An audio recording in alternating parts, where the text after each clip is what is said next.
10 মিনিটের ভিতরেই আমাদের ঘটনাস্থলে এসে পৌঁছে থাকে 6তলা ভবন, নিচতলায় হইল হাটের দোকান, দোতলায় হইল একটা বিউটি পার্লারের দোকান এবং 3তলা থেকে 6তলা পর্যন্ত আবাসিক ভবন। দোতলায় প্রচন্ড আগুন, আবাসিক হোটেল। দোতলায় আপনার প্রচন্ড আগুন এবং প্রচন্ড ধোঁয়া। সাথে সাথে আমাদের 2টা ইউনিট কাজ শুরু করে এবং তাকে সাহায্য করার জন্য আমরা তেজগাঁও থেকে 2টা ইউনিট ঘটনাস্থলে পাঠাই। ঠিক 30 মিনিটের ভিতরেই আগুনটা আমাদের নিয়ন্ত্রণে চলে আসে এবং 13টা 40 মিনিটের মধ্যে আগুনটা সম্পূর্ণভাবে নির্বাপন করা হয়। প্রচন্ড ধোঁয়ার কারণে উপরে ধোঁয়াগুলো উঠে যায়। আমরা চিলিকুটায় আমরা 3 আমরা আহত এবং নিহত অবস্থায় পাই এবং একজনকে বাথরুমে অবস্থা পাই। চিলিকুটার যে দরজাটা ছিল সেই দরজাটা বন্ধ ছিল ছাদে যাওয়ার জন্য।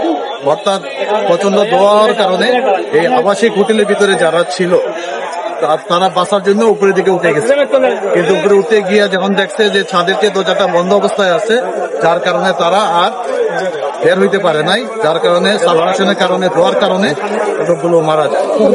4জনকে মৃত অবস্থায় উদ্ধার করি এবং পুলিশের কাছে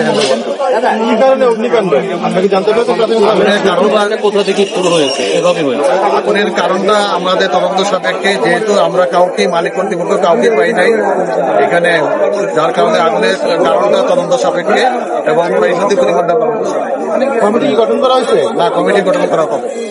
ক্যামেরায় ওয়াও, স্টাইল দেখাও, Xenon X21 পারলে ঠেকাও। দুইজনকে আহত অবস্থায় আমরা উদ্ধার করি। ভাই, এই বিল্ডিংটাকে নিয়ম মেনে তৈরি করা হয়েছে? আপনার কি মনে হয় বিল্ডিং কি রাজুকের নিয়ম মেনে তৈরি করা হয়েছে?